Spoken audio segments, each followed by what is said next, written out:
memuji Tuhan, kita mau menyembah Tuhan kita. Sudah pas. Kalau yang sangat selamat bergabung, kita mau menyembah Tuhan bersama-sama.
nyata dalam hidupku.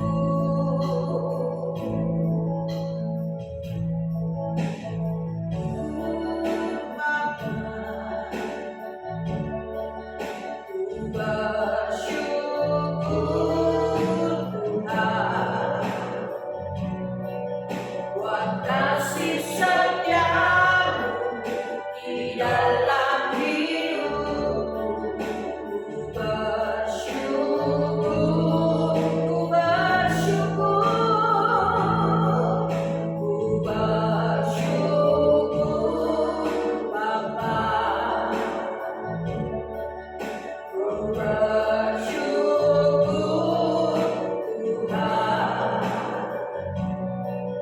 buat kasih setiamu di dalam hidupku.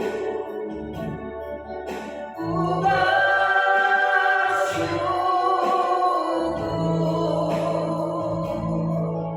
ku bersyukur, ku bersyukur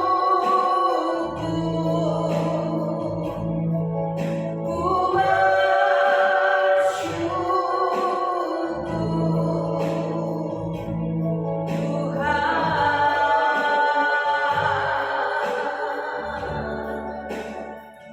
Haleluya, haleluya, haleluya.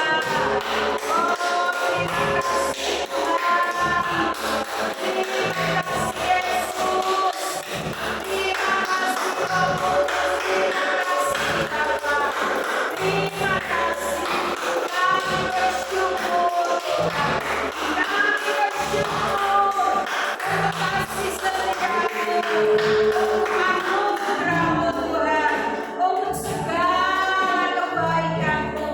Terima kasih Roh Kudus. Terima kasih. Terima kasih Tuhan, kami boleh memuji Engkau, menyembah Engkau, mengagungkan nama-Mu. Ajar kami terus Tuhan untuk semakin intim dengan Engkau, mengalami Engkau secara pribadi, sehingga buah itu tumbuh dalam hidup kami. Kami mengalami kasih-Mu Tuhan yang semakin nyata, semakin memberdayakan, semakin menyempurnakan kami, sehingga timbul Tuhan hal-hal yang indah, timbul kebaikan-kebaikan yang tertinggi dari hidup kami, oleh karena kami ada di dalam kasih-Mu. Terima kasih Bapa yang baik, terima kasih Tuhan Yesus, terima kasih Roh Kudus. Kami rindu dibekali, kami rindu diajar, kami rindu Tuhan mendengar Engkau memberitahukan keinginan hati-Mu kepada kami. Berbicaralah Tuhan kepada kami, perkatakan apa yang Tuhan kehendaki kepada kami, dan biarlah Tuhan Engkau sendiri yang mengurapi hamba-Mu untuk dapat menyampaikan sesuatu yang Tuhan mau buat kami. Terima kasih Bapa yang baik, terima kasih Tuhan Yesus, terima kasih Roh Kudus. Kami siap menerima firman-Mu di dalam nama Tuhan Yesus Kristus. Haleluya. Amin. Shalom. Shalom. Mohon maaf ada kondisi darurat. Saya terlambat 13 menit tadi. Walaupun awalnya tepat, tapi akhirnya harus terlambat. Puji Tuhan, saudara-saudara. Alkitab kita menyatakan bahwa pohon itu dikenal dari buah.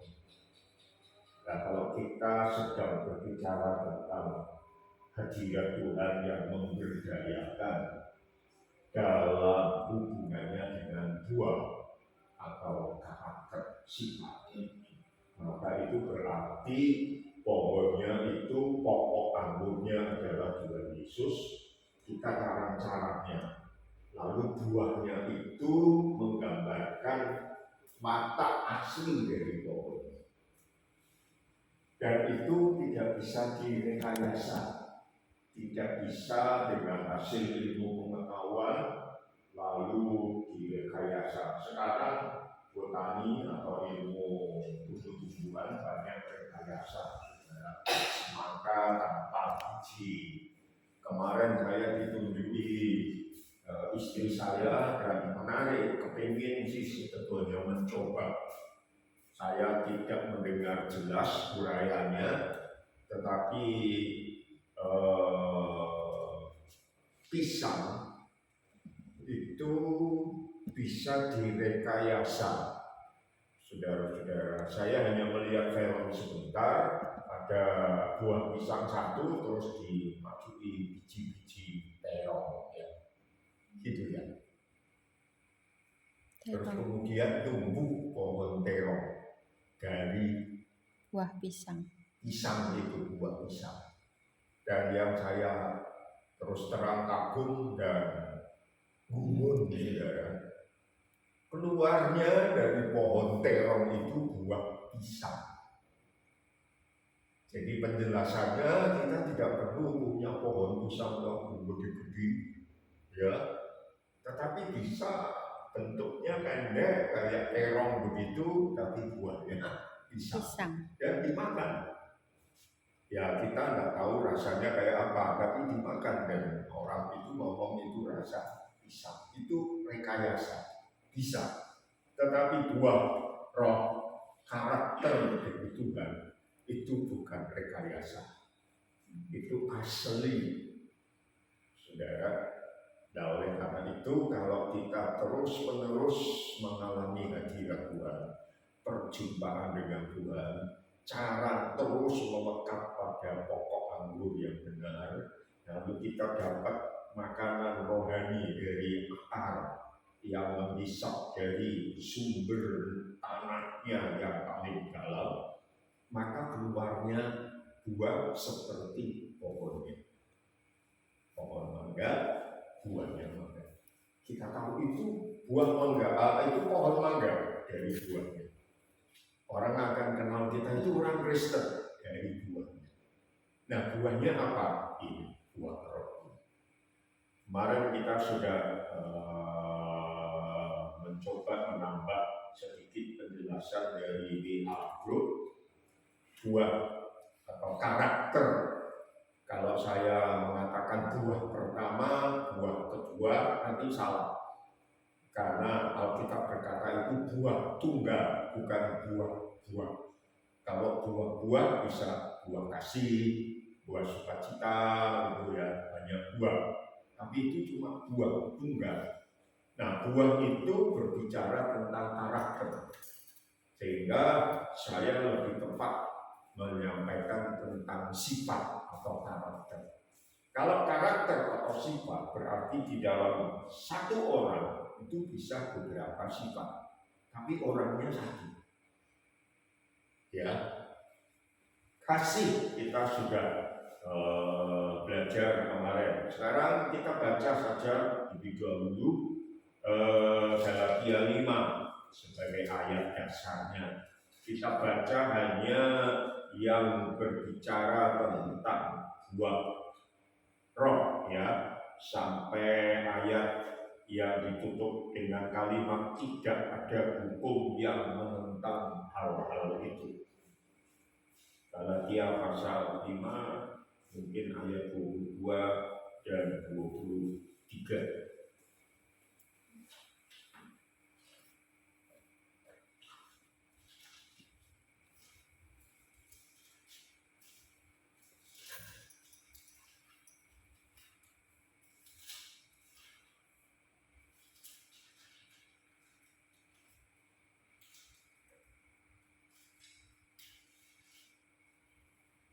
Ya, 22 dan 23 saja. Tetapi buah roh ialah kasih, sukacita, damai sejahtera, kesabaran, kemurahan, kebaikan, kesetiaan, kelemah lembutan, penguasaan diri.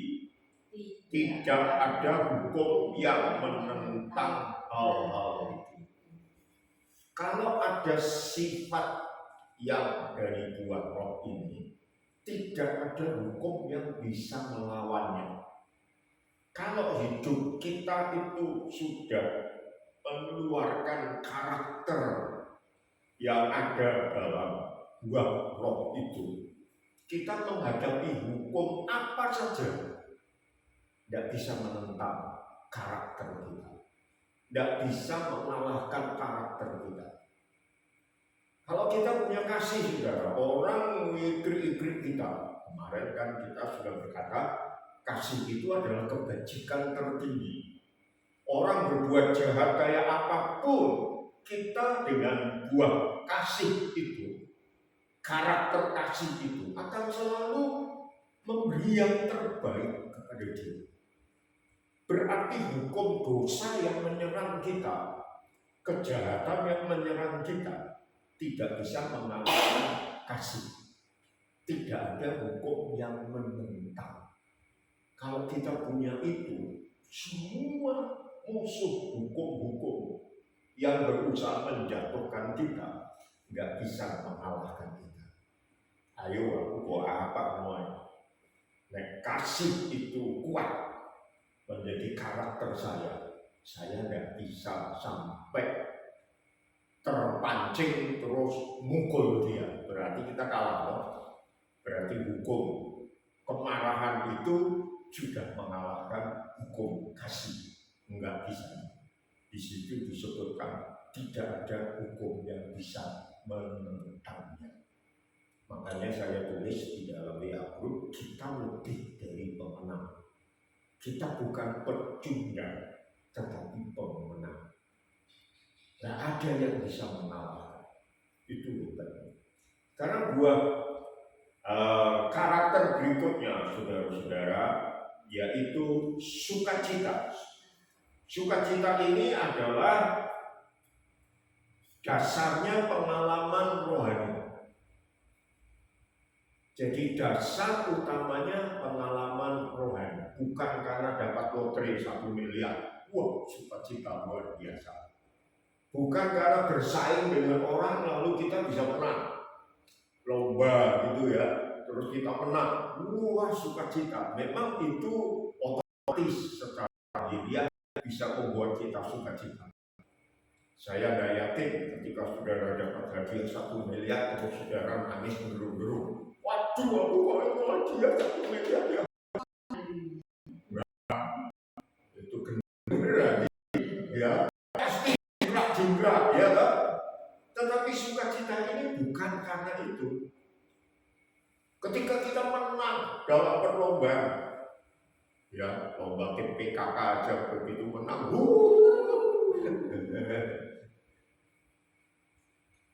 gak ada begitu menang lomba PKK, aku mau menang, aku tak kalah, hadiah gak ada, saudara. Tetapi ini lebih dari itu, saudara, bukan dasarnya karena dapat hadiah, bersaing dengan orang menang, tetapi dasarnya adalah pengalaman rohani. Saudara, ketika saudara rindu ketemu Pak Jokowi, terus tiba-tiba Jokowi datang ke Solo, saudara bisa berjumpa dengan dia, bahkan minta dia mampir. Wah, sukacita.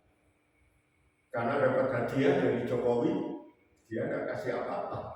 Tapi berjumpa dengan dia itu sudah satu pengalaman yang wah, sudah diceritain kemana-mana.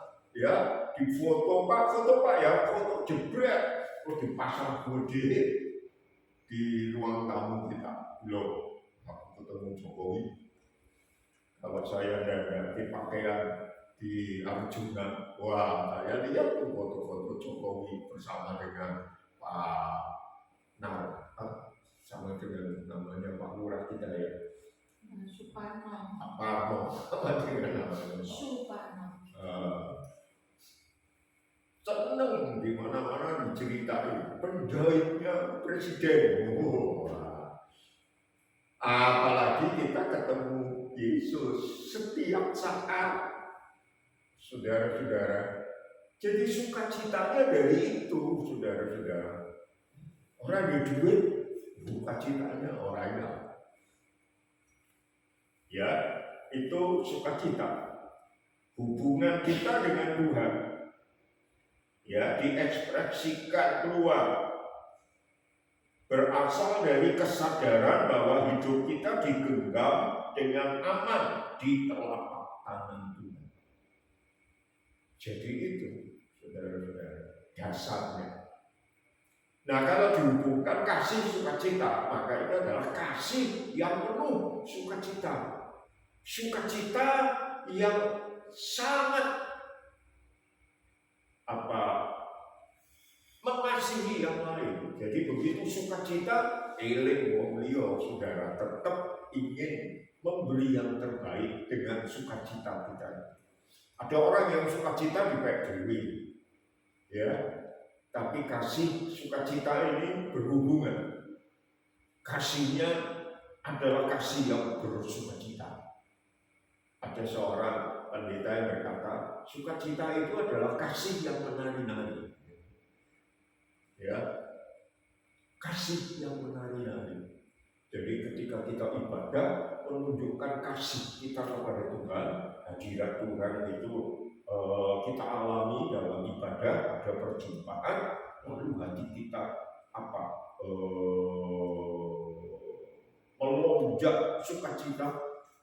Lalu ketika memuji Tuhan, orang isin kita menari, kita berdiri tepuk tangan yang enggak gitu ya. Jadi kasih ketemu Tuhan yang bersukacita, kasih yang menari-nari. Wow, itu sukacita. Kemudian yang ketiga, damai sejahtera. Saudara-saudara, damai sejahtera ini sebetulnya dasar pemikirannya adalah damai setelah perang. Saudara, selama perang kita tidak bisa membangun. Ketika Indonesia dijajah oleh Belanda ratusan tahun ya, 350 tahun. Wow, Reza bangun, saudara. Kemudian Belanda pergi Jepang 3,5 tahun. Kok bisa ya? Ini 350 tahun, ini 3,5 tahun. Kok 3,5-nya itu muncul? Sampai ada pendeta yang utak-utik, saudara, di GBDI, lalu berkata, wah itu masa antikris sudah 1,5 tahun di Indonesia.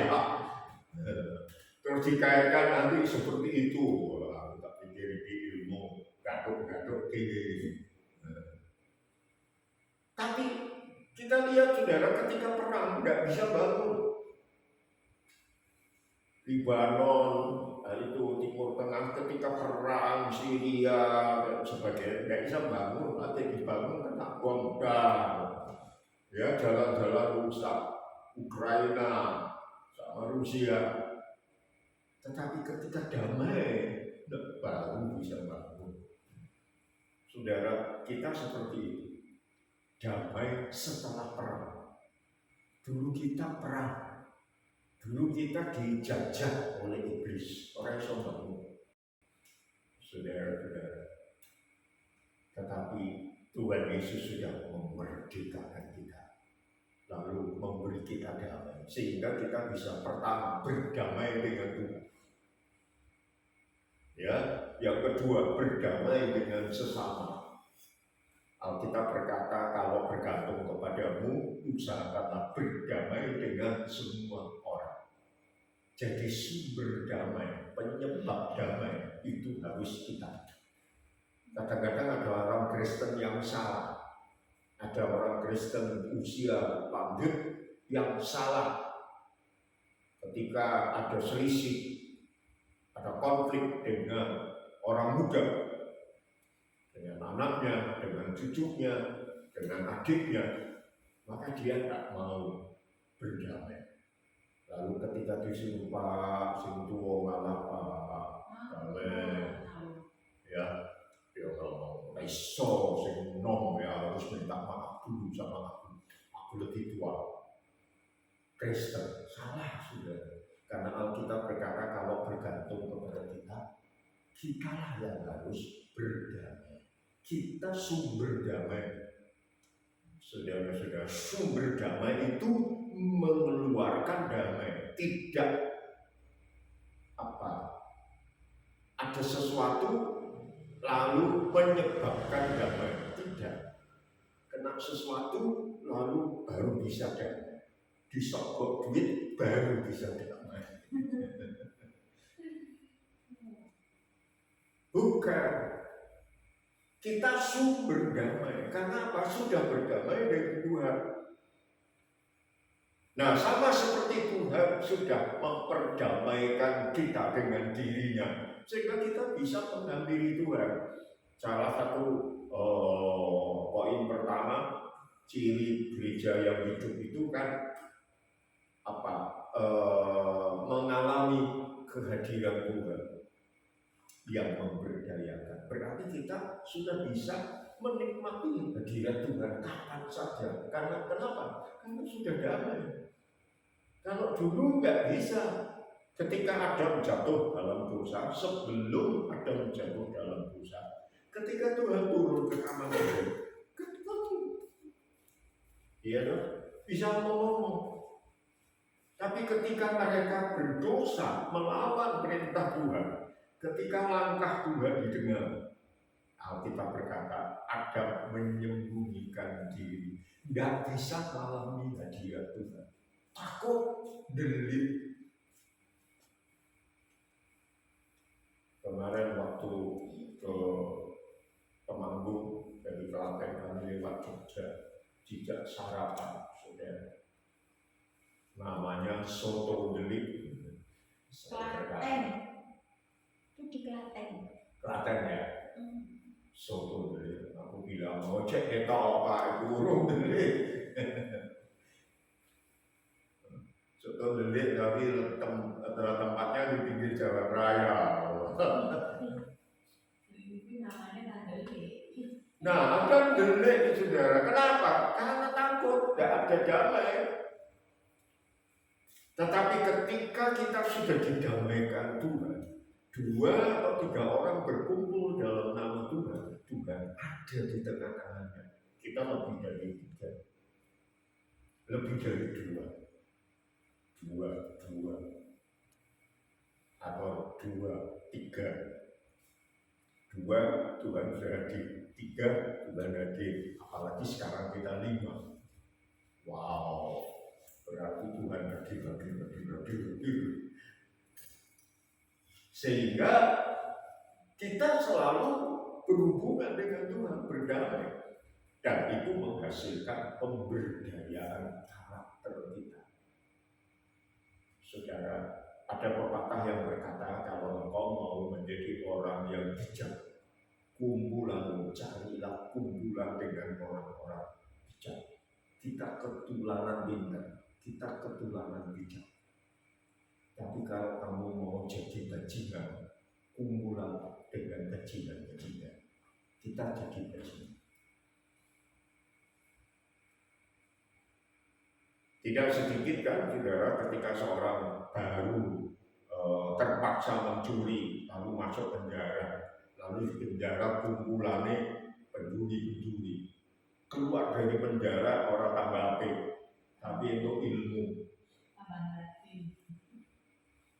Ya toh? Nah, kita kumpulannya dengan sesama anak Tuhan. Tuhan hadir. Jadi kumpulan kita itu dengan sesama anak Tuhan, ada roh Tuhan di dalam kita. Lalu ketika kita ketemu, kita Yesus turun ada di dalam.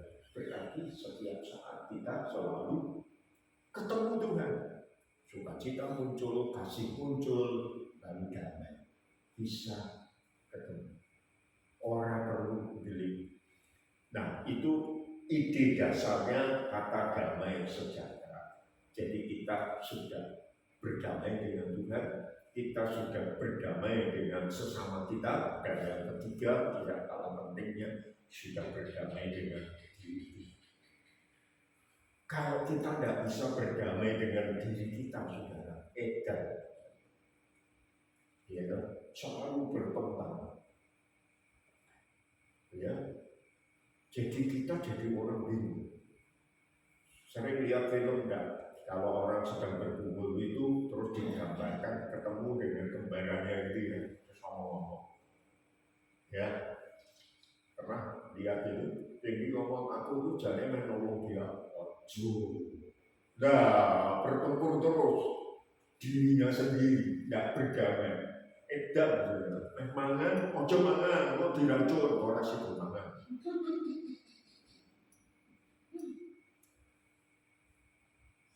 Mau mengunjungi, aku tak jaluk maaf, ojo, gue luwes tua, kok lama-lama gendeng, saudara. Kalau tidak berdamai dengan diri kita, nah kita sudah begitu, berarti tenang menghadapi apapun, tidak kebingungan. Lalu di dalam WA sudah saya jelaskan, itu menggambarkan ketenangan yang dinikmati daerah pedesaan di bawah pemimpin yang adil dan benar. Saudara, itu ada cerita penjaga perdamaian. Itu saya pernah membaca ceritanya di mana itu, Alpen, pegunungan Alpen itu Itali. Itu ada di atas gunung itu ada hutan-hutan, lalu ada sungai yang turun. Saudara, lalu pemerintah negara itu membayar penjaga saluran air. Saudara, orang ini tidak ketok, tinggalnya di sana, dibayar setiap. Supaya apa? Membersihkan saluran air itu dari kotoran-kotoran, dari carang yang jatuh dan sebagainya. Tidak pernah dilihat. Lalu Dewan Kota berkata, ya kita kan tidak pernah melihat dia kerja atau tidak kerja. Kita bayar terus, tidak pernah tahu apa yang dikerjakan. Dan mereka males naik, lalu tinggi, dingin. Dan kalau naik gunung itu berarti kayak pendaki gunung gitu, saudara. Ada bahaya, udah. Lalu memutuskan, sudahlah kita irit anggaran kota, gak usah dibayar, di stop, berhenti. Seminggu, 2 minggu, sebulan, setahun, 2 tahun, akhirnya mulai terasa, saudara, air mulai cemar dan sebagainya. Lalu itu mengganggu kehidupan penduduk kota itu. Akhirnya Dewan Kota datang mengumpul lagi, waduh, ternyata keputusan kita salah ya.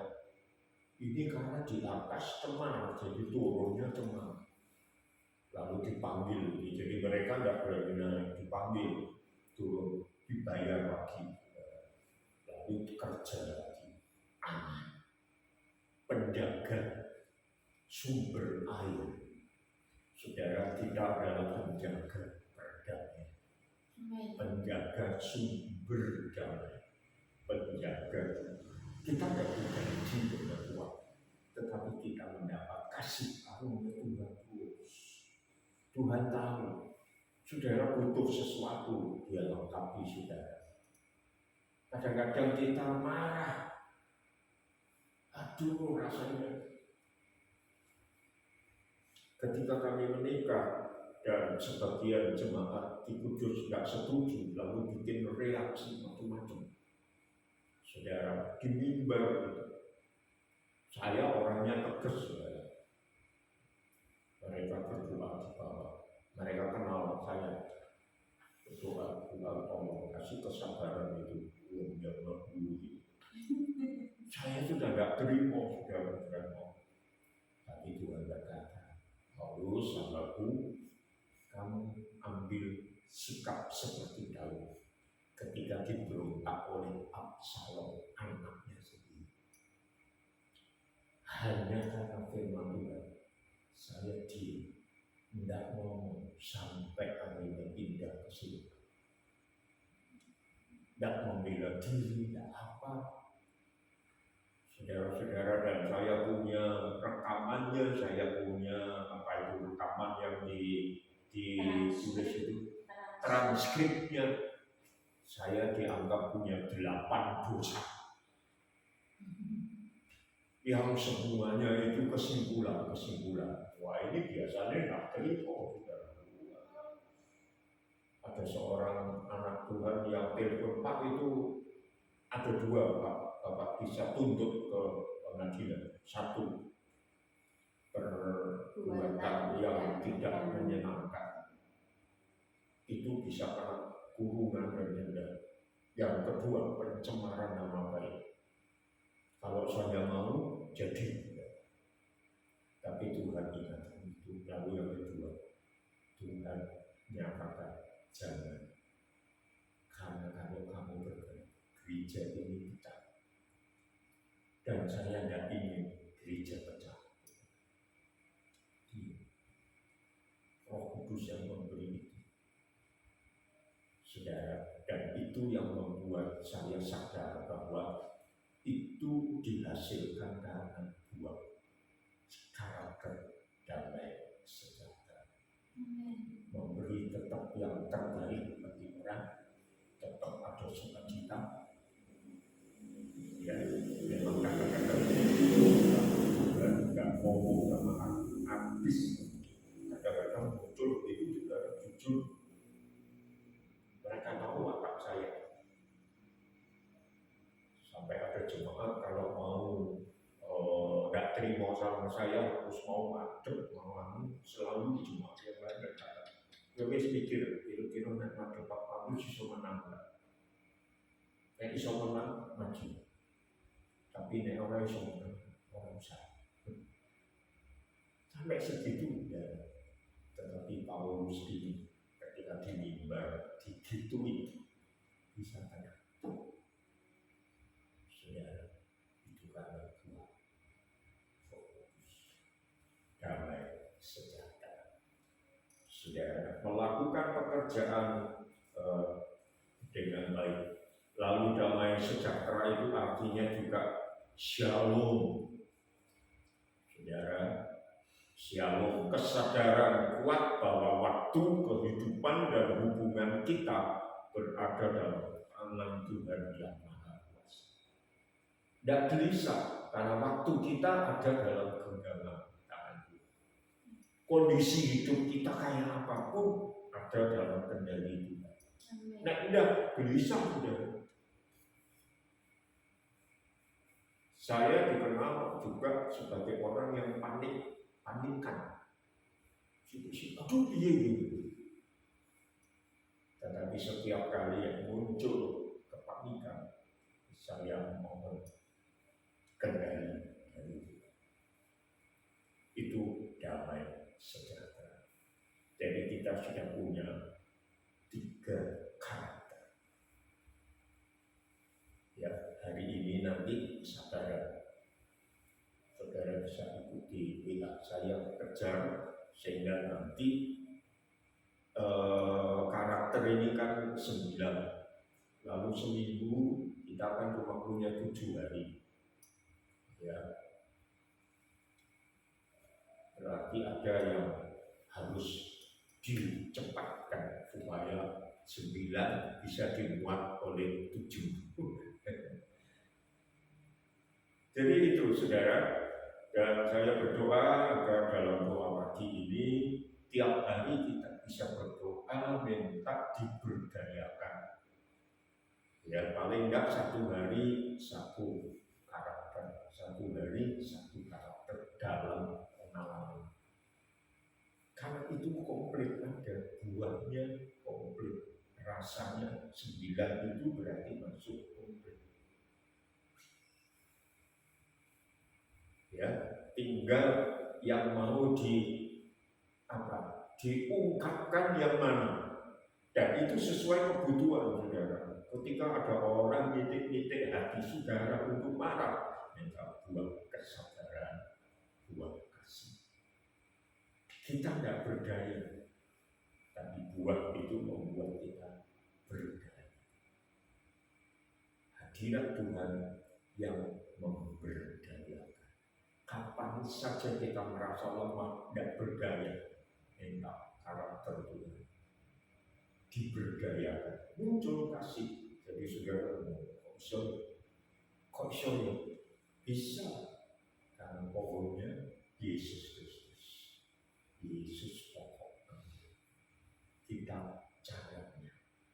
Pohon dikenal dari buah. Yesus yang ada dalam hidup saudara dikenal dari buah yang muncul dalam hidup saudara. Oh, kita Kristen.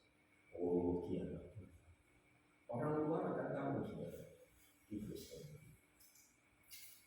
Ya, seorang tokoh Islam berkata, aku paling wedi ya orang Kristen. Kenapa?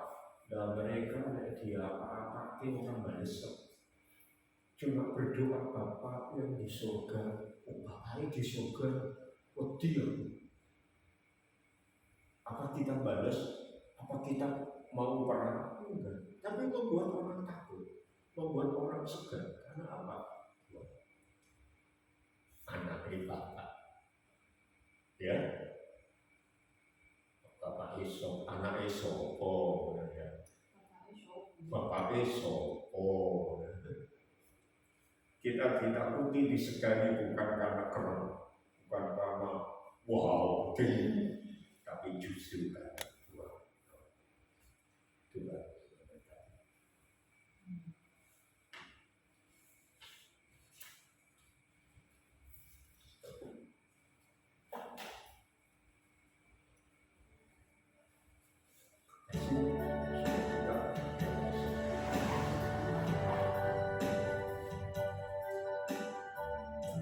Mari kita minta damai sejahtera Tuhan meliputi hati kita.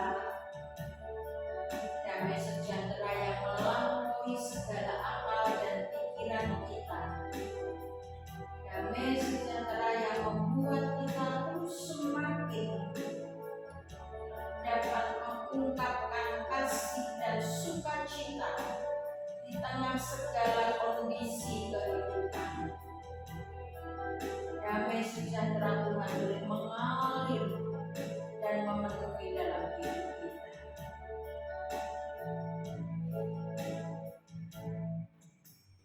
Bila ku pandang hasil karyamu, gunung dan lembah yang menghijau, di sana aku bertemu denganmu, Yesus Tuhanku.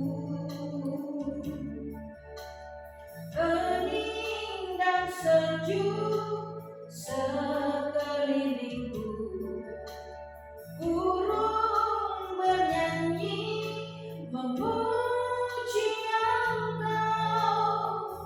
Di sana aku rasakan kebesaran dan keagunganmu.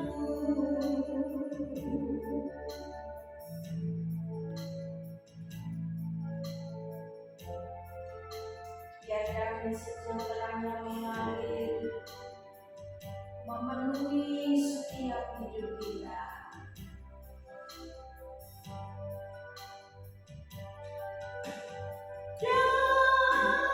Damai sejahteraku seperti sungai yang tidak pernah kering. Glory, haleluya,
ini, tetapi damai sejahtera Allah yang diberikan kepada kita itu nyata dan itu semakin nampak dalam kehidupan kita.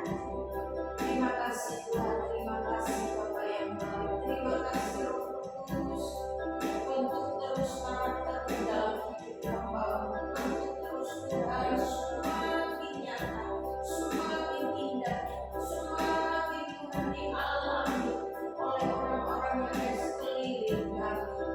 Tuhan, kami boleh terus menikmati Allah, melalui Oh, terima kasih untuk kasih-Mu, terima kasih untuk sukacita-Mu Tuhan, terima kasih damai sejahtera-Mu terus nyata, semakin terbentuk dalam hidup kami. Terima kasih, terima kasih, terima kasih, terima kasih, terima kasih Yesus, terima kasih.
Haleluya, haleluya Yesus. Gloria. Glory, Urana, Siri, Urana,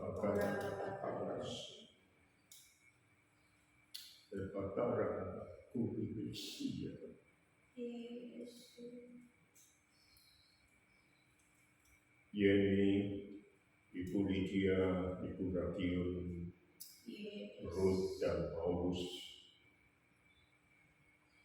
Tuhan Roh Kudus memberdayakan kasih, sukacita, dan damai sejahtera dalam karakter hidupmu yang permanen.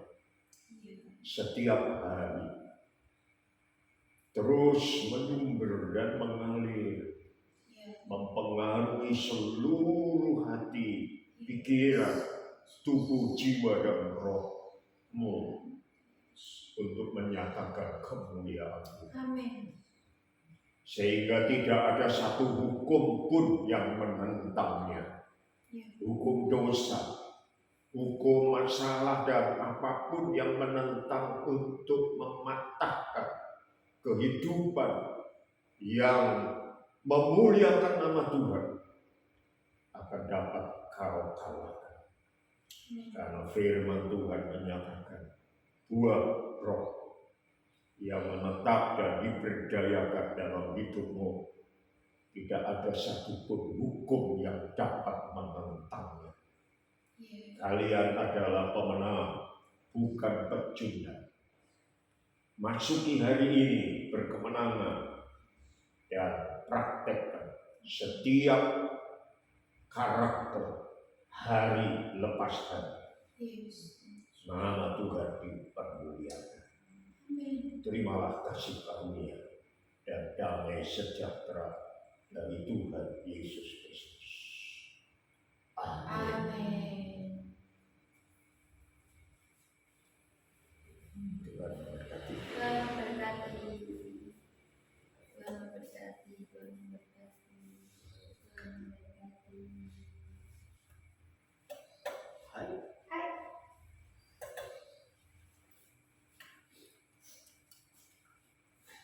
Shalom semua, sampai besok pagi.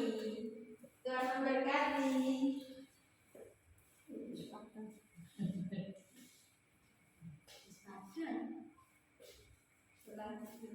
Ya Bu. Bu.